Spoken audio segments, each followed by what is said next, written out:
Hello, dear listener. Welcome back to Relaxing with Jasmine. Tonight, we are going to delve deep into the creepy, eerie tales with a short story that I hope you enjoy. Let's go. The Last Light in Crow Hollow. Kyle had always been drawn to the abandoned. The town whispered about Crow Hollow, an old mining village, long before deserted, swallowed by fog and rot. On Halloween, she couldn't resist. There was a thrill in trespassing where no one dared, and facing what might lurk beyond the edge of reason. The fog was thick that night, swallowing streets and twisting shadows.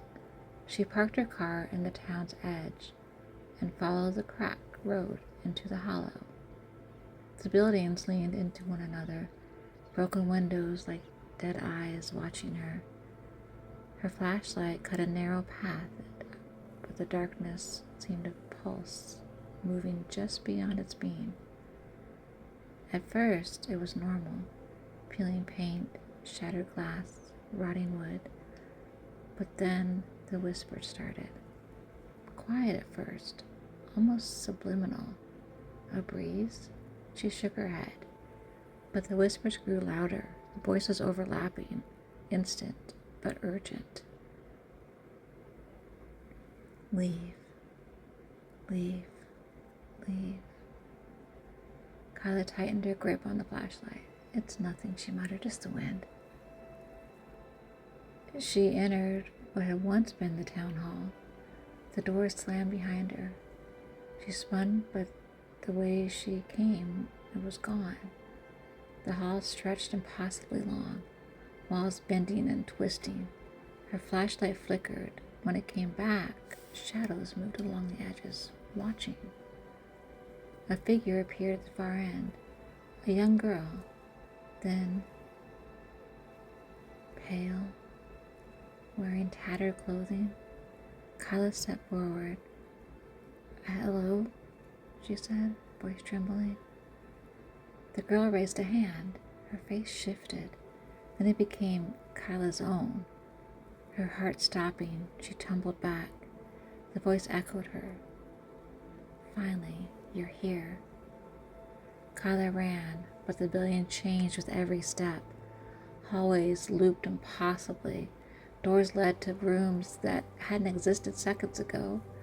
Reflections appeared in every shattered mirror, hundreds of her faces, some screaming, some blank, all staring.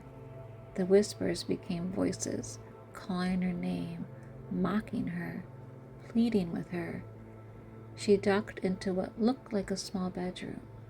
The walls were covered with scratches, hundreds of them, forming words she couldn't read, but one phrase repeated, "You will stay." The girl from before stepped out of the corner. Kyla's heart froze. I have to leave. The figure smiled.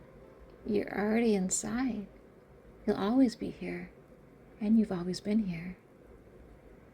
Reality fractured. The ceiling bled shadow. The floor rippled like liquid. The air smelled of iron and rot.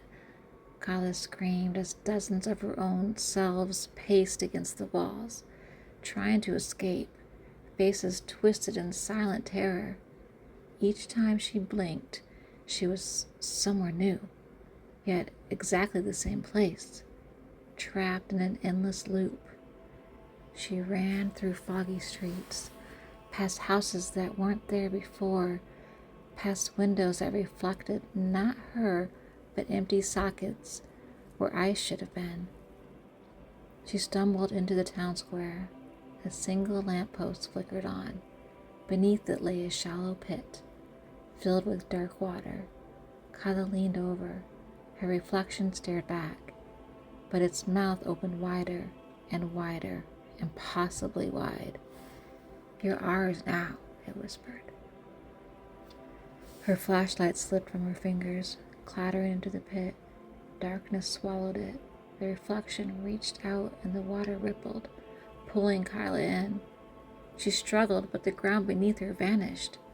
Her screams multiplied, echoed endlessly through the whole of Crow Hollow. When the first hikers passed the hollow the next morning, the town appeared abandoned as always.